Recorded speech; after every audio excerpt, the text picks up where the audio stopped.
Bismillahirrahmanirrahim. Assalamualaikum warahmatullahi wabarakatuh. Alhamdulillahi rabbil alamin wa afdalus salati wa atamut taslim ala sayyidina Muhammadin asyrafil anbiya'i wal mursalin wa ala alihi wa sahbihi ajma'in.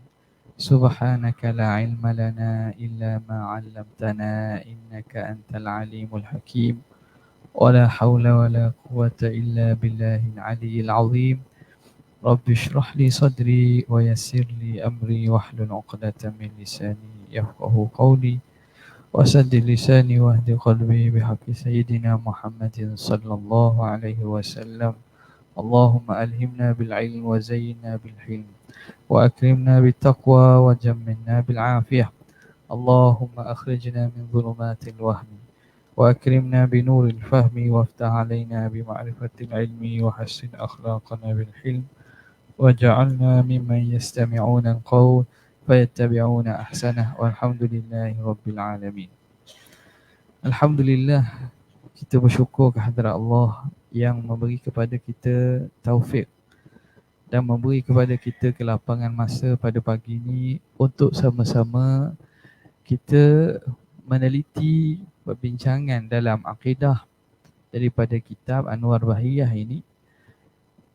Kita sampai pada perbicaraan tentang sifat para rasul dan dalilnya pada muka yang ke-110. Bismillahirrahmanirrahim. Kata pengarang rahimahullahu ta'ala, yang mana diterjemahkan ini faedah. Ini faedah. Ni dalam bahasa Arab, faedatun ni makna latifatun, berkaitan dengan sesuatu. Apabila di dalam kitab-kitab ada sesuatu perkaitan ataupun ada suatu ilmu yang nak dikongsikan, biasanya akan diletakkan faedah.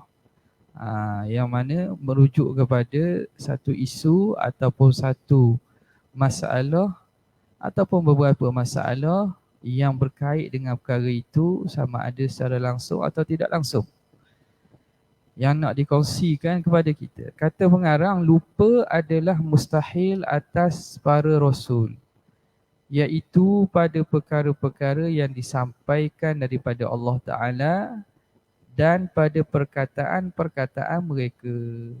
Okey. Sekarang ni kita telah sebut sebelum ini tentang sifat-sifat wajib dan sifat-sifat mustahil serta sifat yang harus. Sebagaimana yang kita maklum, para rasul ni utusan Allah. Orang yang Allah Ta'ala utus ni mestilah pertama dia siddiq, amanah, tabligh, fatanah, yang kita namakan sebagai sifat wajib. Mesti mereka itu betul orang yang benar dalam perkataan dan juga apa yang disampaikan. Seterusnya, mereka juga ialah orang yang sama sekali tidak akan melanggar perintah Allah, yakni orang yang dipelihara oleh Allah daripada segala dosa, yang kita panggil sebagai maksum ataupun amanah. Yang kedua ialah bersifat dengan amanah. Amanah ni juga kita diterjemahkan dengan maksum. Mereka itu maksum, terpelihara daripada dosa. Okay. Dan kerana mereka ni sifatnya menyampaikan kepada umat, maka wajib mereka ini bersifat dengan tabligh, menyampaikan apa yang Allah Ta'ala suruh sampai. Dan seterusnya, tentulah mereka yang Tuhan latih ini orang yang bersifat dengan fatanah, bijaksana. Kerana orang yang tidak bijaksana tidak akan mampu menyampaikan apa yang Allah Ta'ala suruh sampai itu. Kerana mereka perlu menghadapi golongan-golongan penentang, orang-orang yang tidak percaya kepada Allah, yang minta hujah dan juga dalil. Maka orang yang mampu ialah orang yang bijak sahaja. Dan para rasul dan para nabi alaihimussalatu wassalam ialah manusia yang paling bijak pada zaman mereka. Paling tinggi IQ, EQ dan semua QQ lah yang ada lah. Maka mereka ini ditugaskan oleh Allah sebagai contoh dan penyampai bagi lidah ketuhanan. Penyampai kepada risalah yang Allah Ta'ala berikan kepada hamba-Nya. Maka mustahillah mereka bersifat dengan lawan sifat tersebut. Bila kita dah i'tikad bahawa wajib bersifat dengan sidik, amanah, tabligh, fatanah, lawannya itu mustahil. Dan harus bagi mereka bersifat dengan sifat kemanusiaan yang tidak membawa kepada kerendahan martabat mereka. Makan, minum, para nabi makan, para nabi minum, para nabi bernikah, para nabi sakit, para nabi kena sihir, para nabi apa lagi? Mereka lapar dan lain-lain lagi. Okey. Dalam perbincangan sifat-sifat yang harus ni, dibincangkan pada masalah lupa. Yang kita nak bincang ni tentang masalah lupa. Boleh ke tidak, harus ke tidak berlaku lupa kepada para nabi dan para rasul? Tengok. Jadi pertama kena faham dulu bahawa lupa ni ada beberapa situasi dan keadaan. Lupa adalah mustahil atas para rasul, iaitu pada perkara yang disampaikan daripada Allah. Perkara yang melibatkan tentang pensyariatan, tentang wahyu, Nabi alaihimussalatu wassalam ini mustahil lupa. Contoh para Nabi menceritakan wahyu atau hukum hakam daripada Allah Ta'ala. Tiba-tiba esok orang tanya benda hukum dia tak ingat. Itu mustahil. Benda yang berkait dengan hukum hakam, apa yang disampaikan daripada Allah, para Nabi, para Rasul, mustahil lupa. Dan perkataan-perkataan mereka yang mereka pernah sebut, mereka pernah kata, hak tu mustahil mereka lupa. Kalau kita boleh jadi kita lupa. Boleh jadi kita lupa.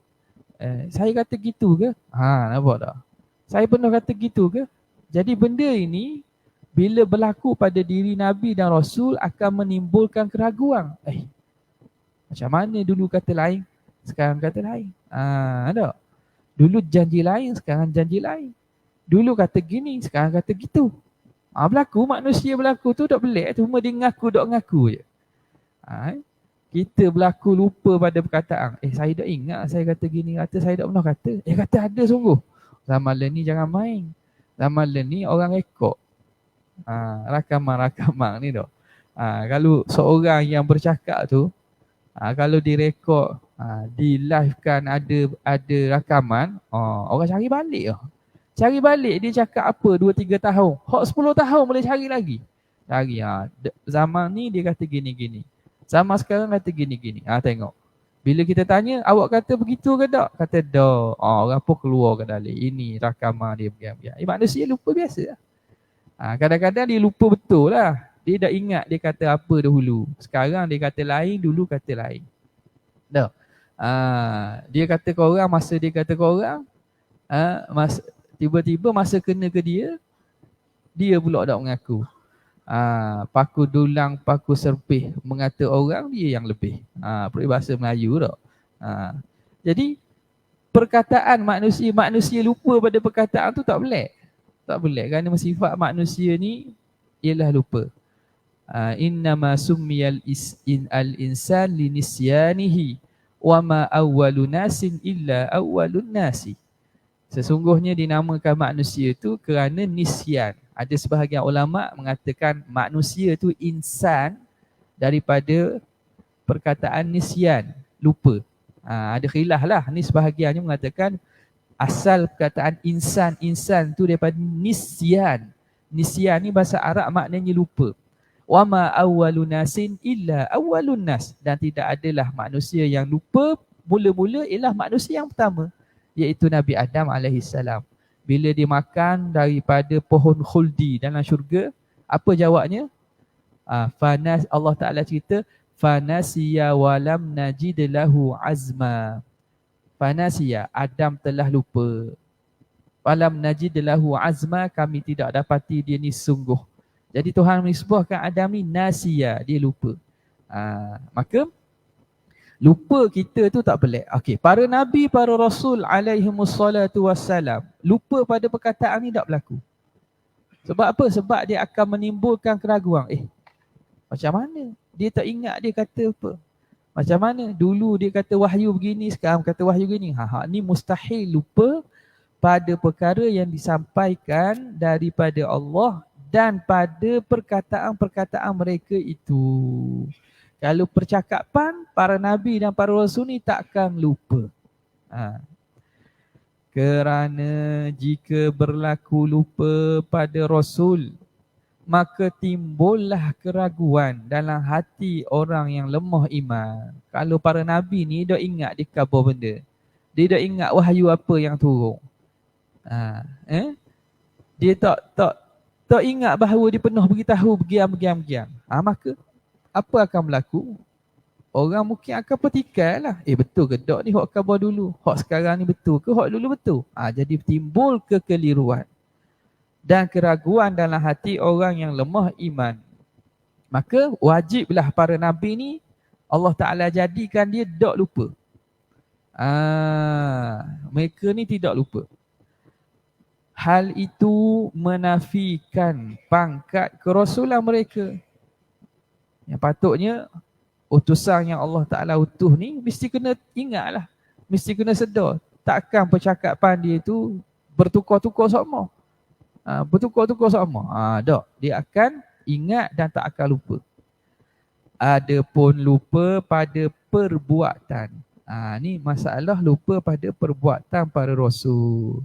Seperti lupa dalam sembahyang atau selainnya, maka itu adalah harus kerana terdapat hikmat di sebaliknya. Lupa pada perbuatan hak ni berlaku.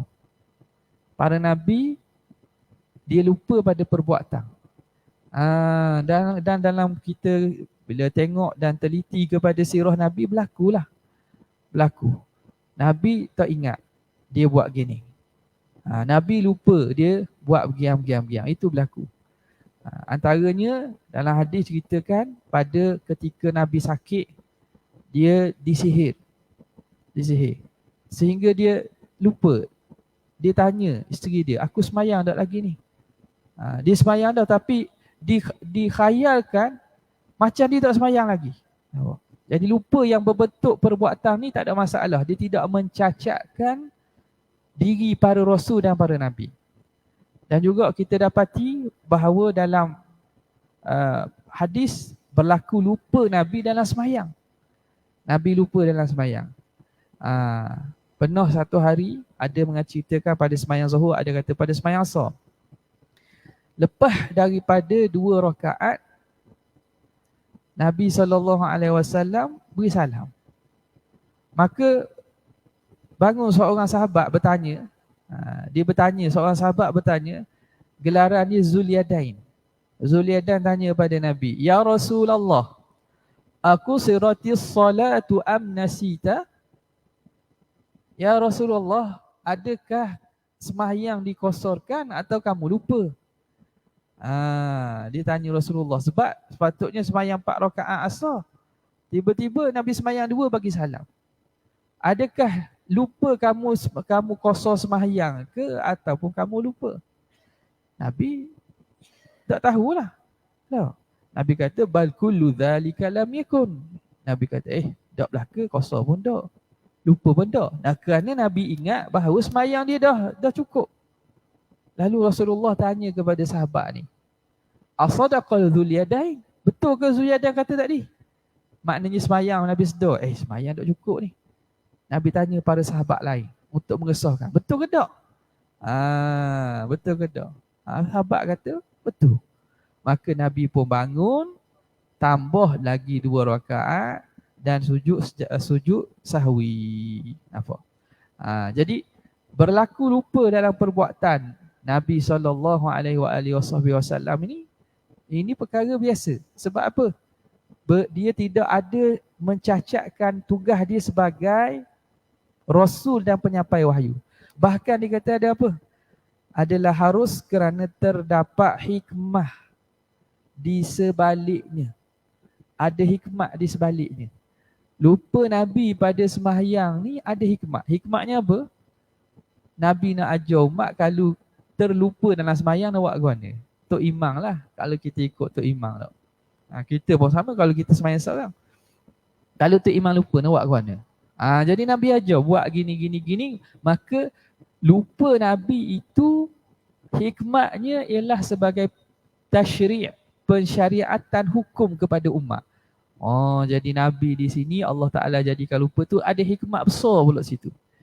Kalau Nabi cerita saja, kalau kamu semayang, kamu lupa, maka hendaklah kamu tambah dan kamu sujud sahwi. Nabi beritahu saja. Mungkin orang tak tahu nak buat ke mana. Ataupun orang boleh jadi orang faham macam ni, faham macam-macam. Tapi bila berlaku sendiri atas diri Nabi, Nabi buat, Nabi tunjuk. Awak ni lagi memberi kesan. Sebab itu mengajar dengan cara kita buat. Kita tatbik, kita aplikasikan pada diri tu. Mengajar tu lagi berkesan. Kalau kita cakap saja, kita ajar cara cakap saja. Cakap, buat gini. Ada lah awak ikut, ada awak faham. Ada orang nak dengar. Tetapi bila berlaku sendiri pada diri kita, kita buat awak kita ajar tu. Awak ni lagi kesannya kepada orang yang belajar tu lagi kuat. Nampak?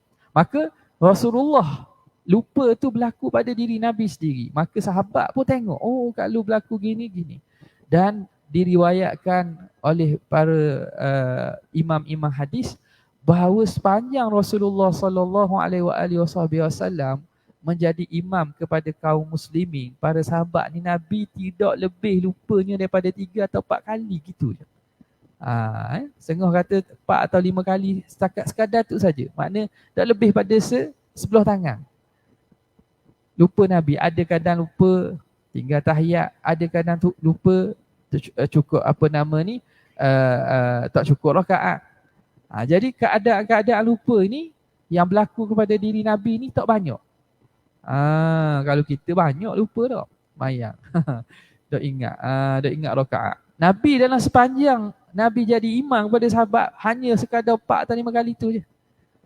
Yang mana keadaan berbeza tu tujuan apa? Pensyariatan kepada umat. Kalau gini kena buat macam mana? Kalau tinggal kurang rakaat kena buat macam mana? Kalau tertinggal sunat ab'ad kena buat macam mana?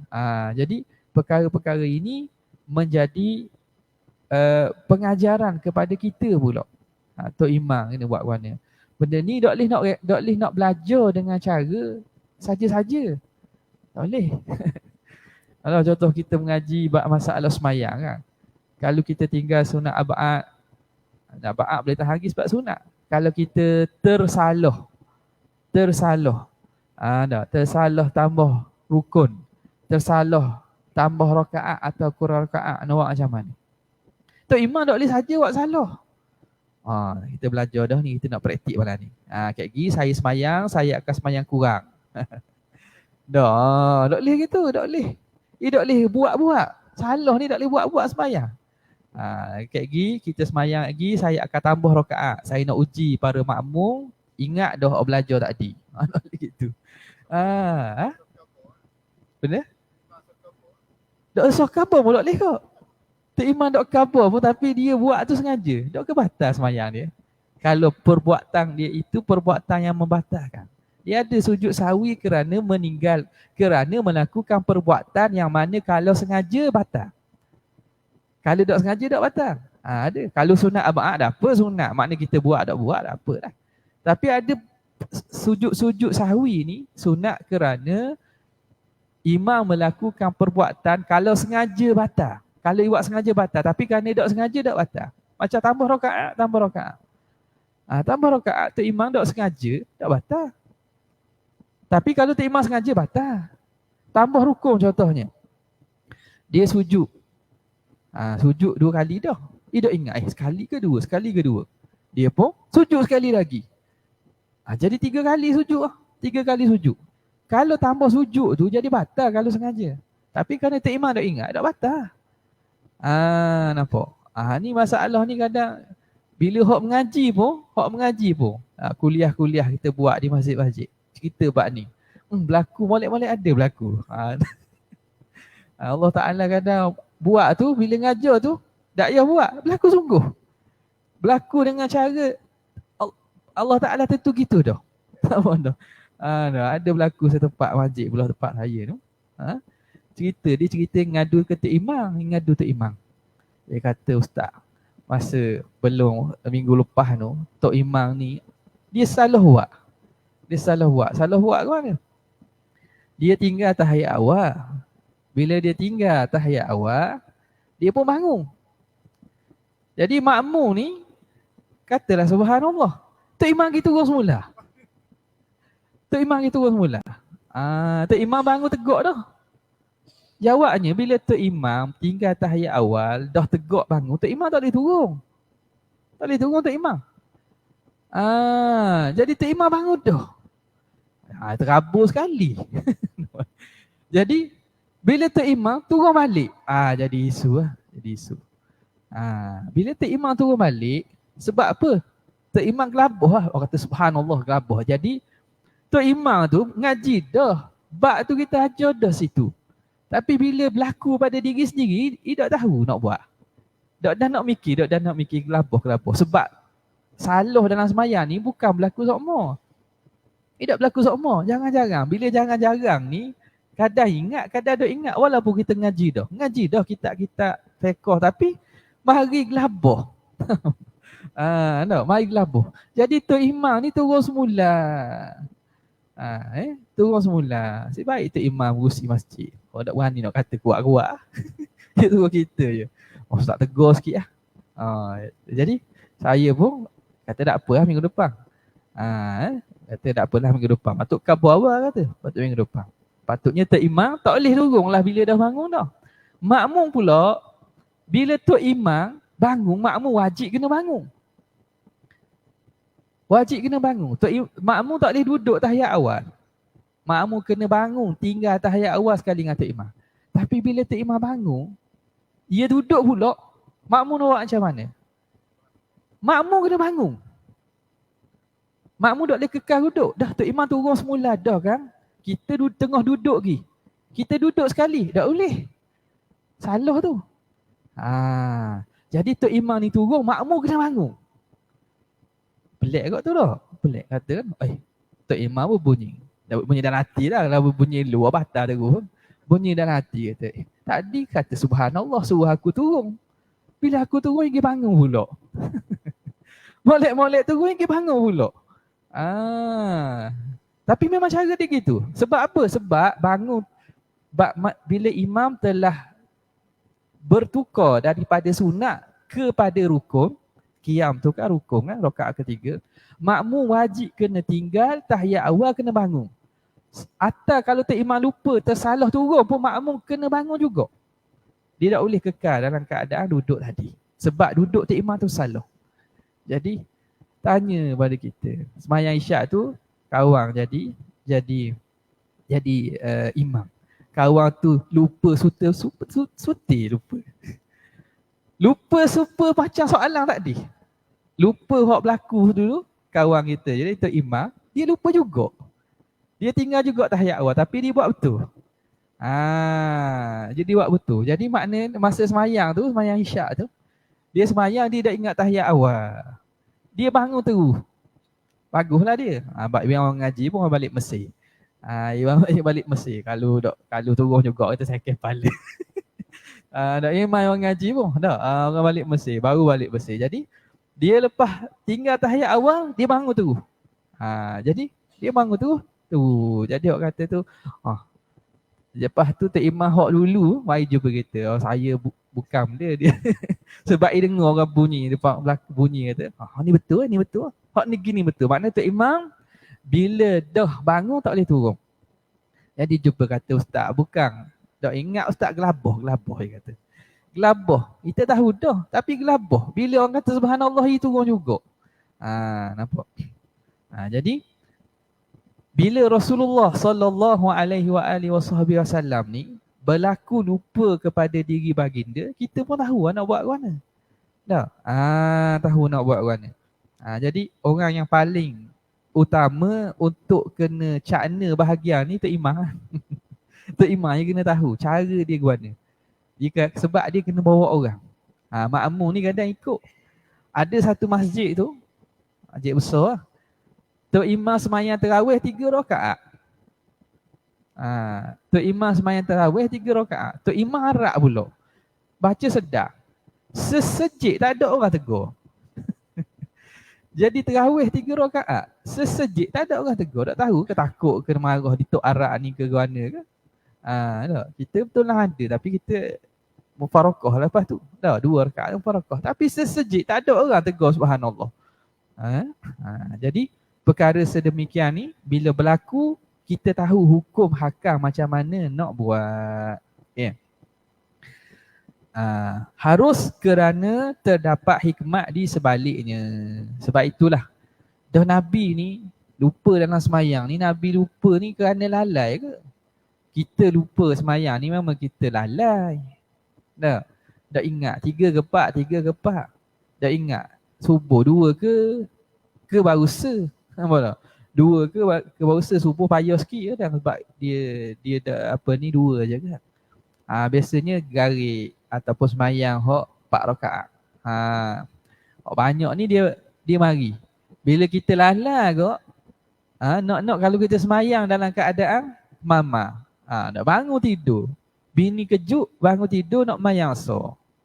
Tidur-tidur sampai kasut. Bangun pukul 6. Tu lah kadang-kadang tak ingat 3 ke 4, 3 ke 4, 3 ke 4. Jadi cara macam mana? Caranya dia ajar kepada kita Nabi SAW ambil yang paling sedikit. Yang ahwab. Makna antara 3 dengan 4 ambil hak 3. Tambah satu lagi. Tambah satu lagi. Wal yasjud sajadataini qabla an yusallima. Dan hendaklah dia sujud 2 kali sujud sebelum beri salam.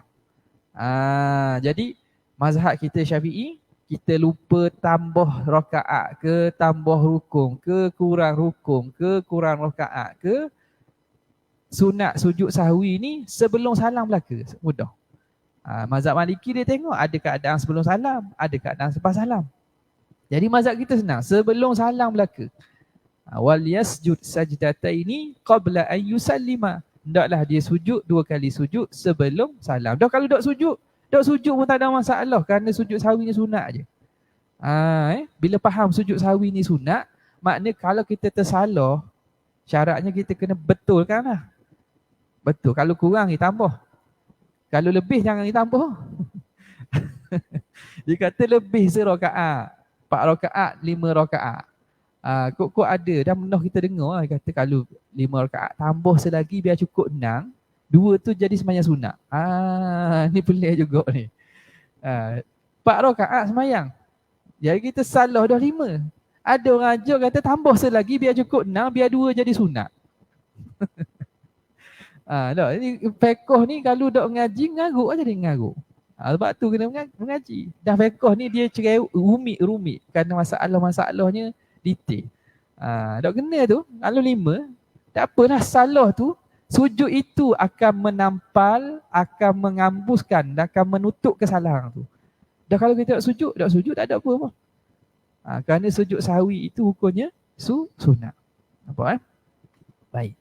Jadi kita lupa kita ni kerana kita lalai. Kita tak beri perhatian. Dah Nabi ni semayang lalai juga ke? Ini para ulama kata tak. Berlaku lupa pada diri Nabi itu bukan kerana Nabi lalai. Bukan kerana Nabi tak ingat kemama dalam semayang, bukan. Tetapi kerana Nabi dia lupa daripada keadaan dia. Kerana dia terikat hatinya dengan Tuhan sampai ada ingat dia tengah semayang. Dia terlampau terikat hatinya dengan Allah Ta'ala, ingat ke Tuhan sampai ada ingat tengah semayang. Gitulah. Terlampau ingat ke Tuhan sampai ada ingat dia tengah semayang tu. Nampak tak? Macam orang lah. Orang berlaku lupa ni macam mana? Kalau kita tengok dalam cerita dalam Al-Quran,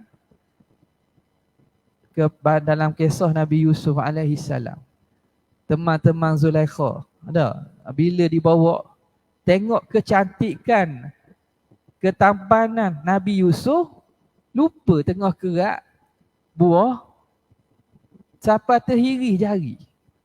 Terhiris jari. Dok ingat sebab apa? Terlampau asyik melihat ketampanan Nabi Yusuf.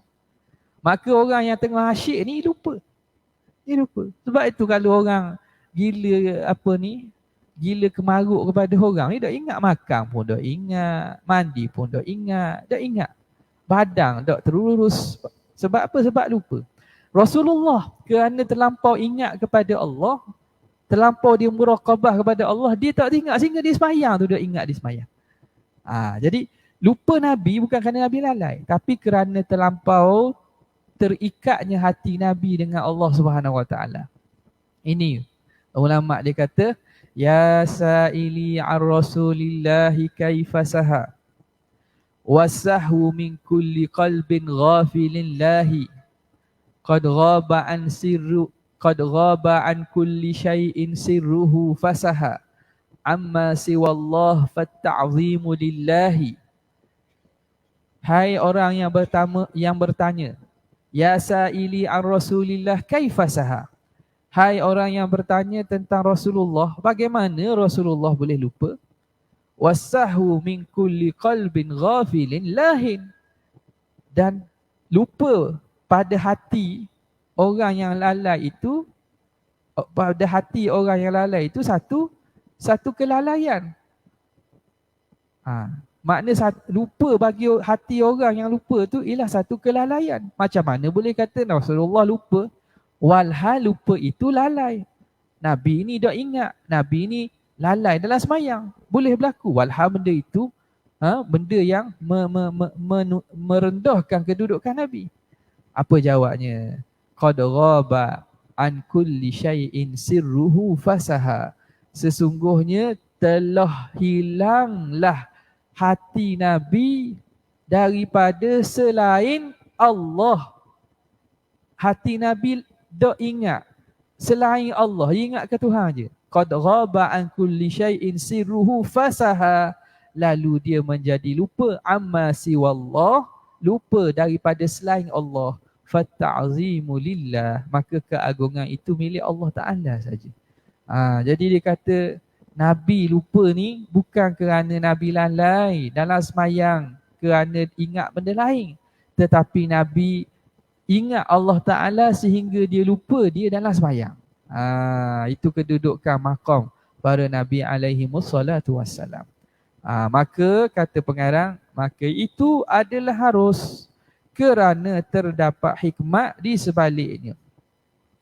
Kemudian kata pengarang rahimahullahu ta'ala, ketahuilah bahawa semua perkara wajib, mustahil dan harus yang telah disebut pada hak para Rasul itu adalah wajib atas kita untuk beriktikad dengannya pada hak para anbiya.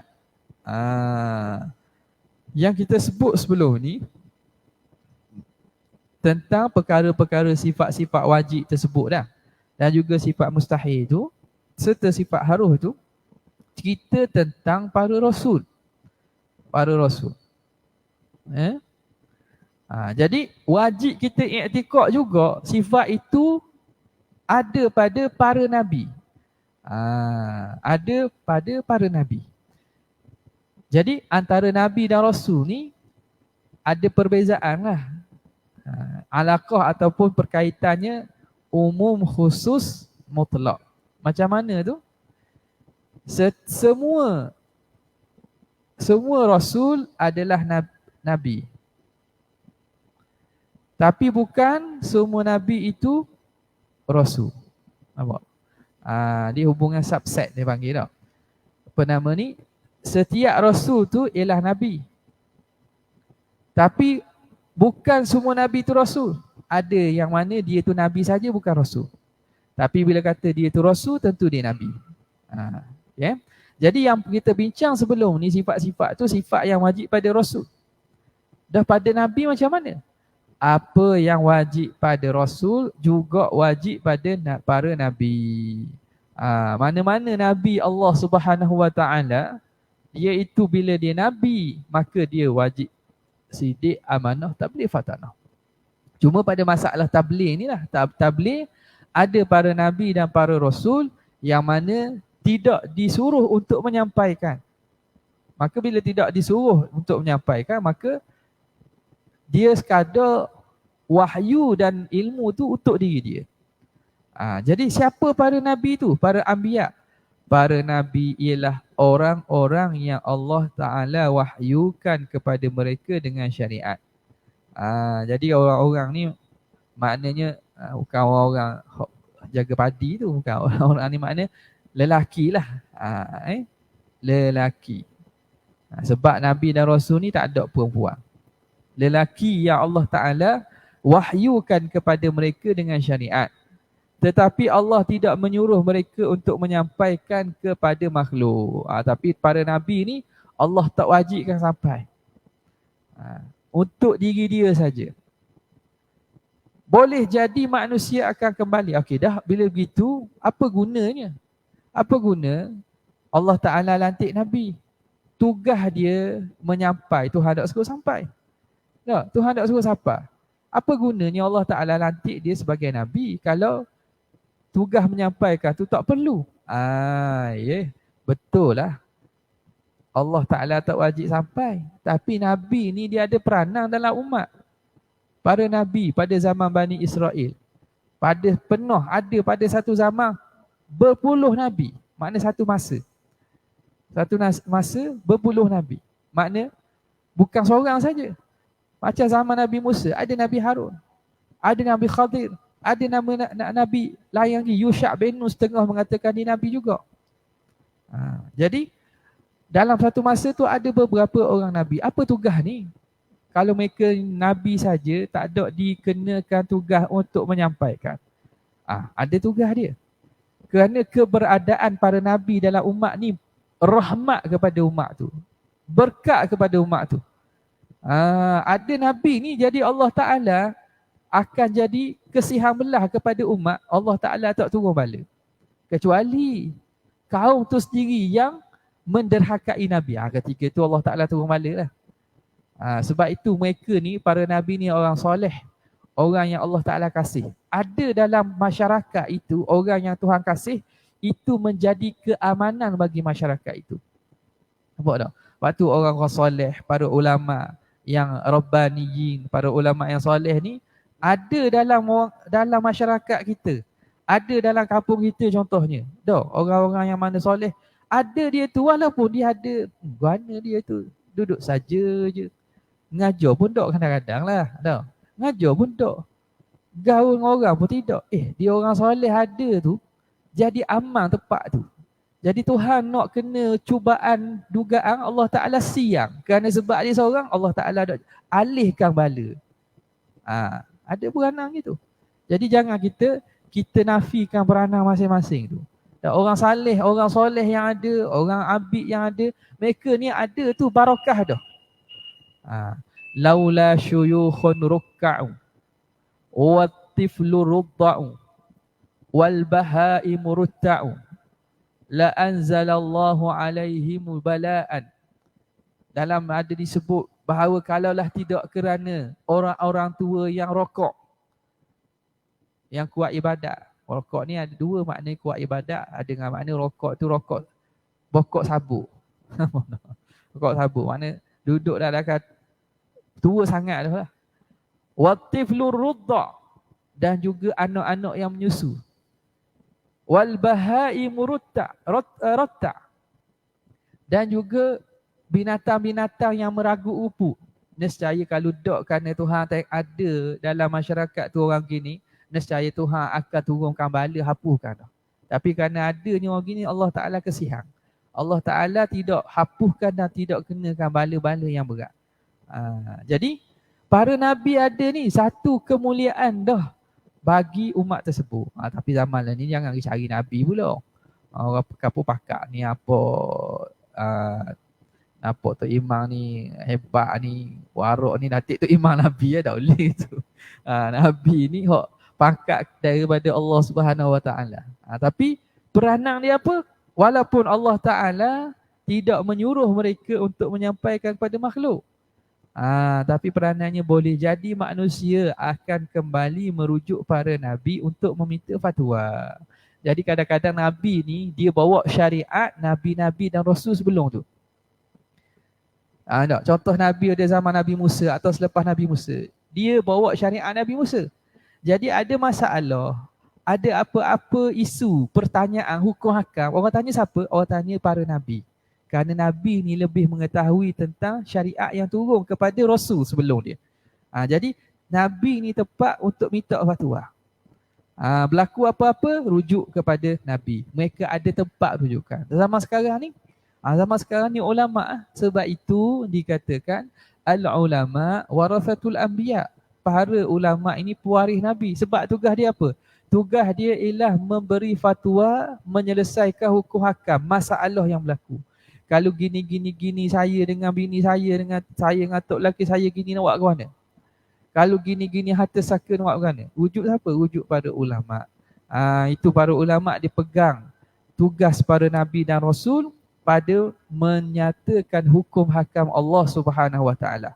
Jadi para nabi ni dijadi tempat untuk minta fatwa tentang hukum syariat rasul sebelum mereka. Maka keberadaan nabi dalam umat itu satu benda yang mana bukan sia-sia. Walaupun mereka tidak diwajibkan menyampaikan, tetapi ada tugas dan peranan mereka. Kemudian kata pengarang rahimahullah, dalil wajib sifat benar. Jadi kita dah selesai dah perbincangan sifat secara umum, sifat wajib, sifat mustahil dan sifat yang harus bagi Rasul. Sekarang ni Imam As-Sanusi rahimahullah akan bincang dalil bagi setiap sifat tu pula. InsyaAllah ta'ala kita akan sambung lagi pada tahun depan pula. Tahun depan pula. Jadi insyaAllah kita akan sambung pada seterusnya. Wabillahi taufiq hidayah. Wassalamualaikum warahmatullahi wabarakatuh.